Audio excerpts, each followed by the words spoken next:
Hey guys, today's video is going to be about how to find slope given 2 points and given a graph. It's really easy. Most of you have seen this before. You might recognize the words rise over run, y2 minus y1 over x2 minus x1, change in y divided by change in x, y equals mx plus b. It may all sound familiar, but this should be a refresher and a pretty easy unit for you guys. So let's dive into it.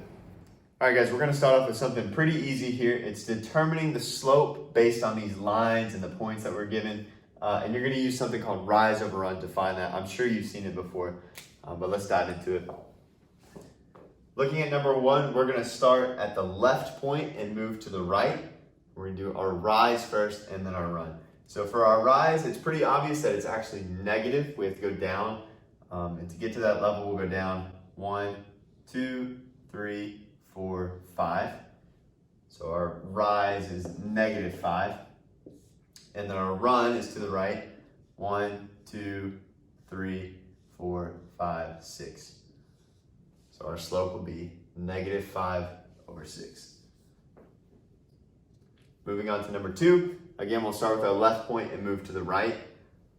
We'll rise and then run. So I need to go up 1, 2, 3, 4. So my rise is 4, and then my run is done like this. 1, 2, 3, 4, 5. Slope is 4 over 5. Down here, it's the same thing. We'll rise and then run from left to right. Our rise is 1, 2, 1, 2. And then our run to the right is 1, 2, 3, 4, 5.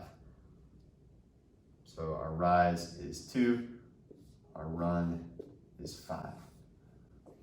Lastly, this obviously is a negative slope, so we'll have to do our rise, which is down 1, 2, 3, 4, 5, 6.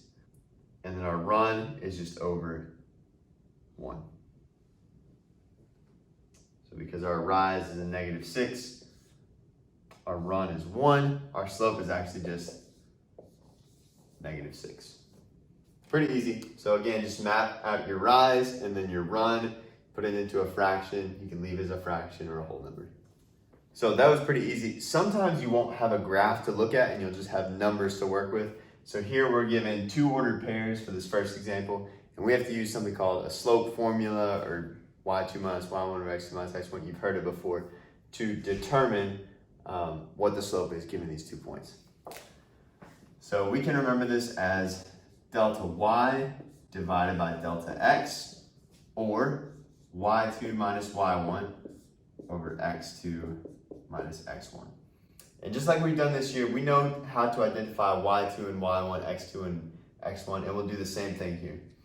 This is my x1, y1, x2, and y2, and then we can just plug these into our formula. So y2 minus y1 would be -11 minus 1. x2 minus x1 is 18 minus a -8. -11 minus 1 is -12. 18 minus a negative, remember minus a negative is actually plus. So 18 plus 8 is 26. Now I hope you guys are smart enough to do this. Simplifying fractions is not difficult. We know that these are both even, so they can be divided by 2. And we'll get -6 over 13. For our second example, we'll do the same thing. Identify our x1, y1, x2, and y2. Plug those into the formula and then solve. y2 minus y1 is -14 minus 9. x2 minus x1 is 5 minus 16. -14 minus 9 is -23. And 5 minus 16 is a -9. Now, because these are both negative, a negative divided by a negative is just a positive. So we have a positive slope of 23 over 9. So that's all I have for today's lesson, guys. We did 4 examples about how to find slope on a graph using rise over run. And then we did 2 examples just using 2 points on how to find the slope given that formula, delta y over delta x. I hope this was pretty easy, just a little review. You'll have an assignment today, and then you will start your Unit 4 digital notebook. Great work, guys. Keep it up.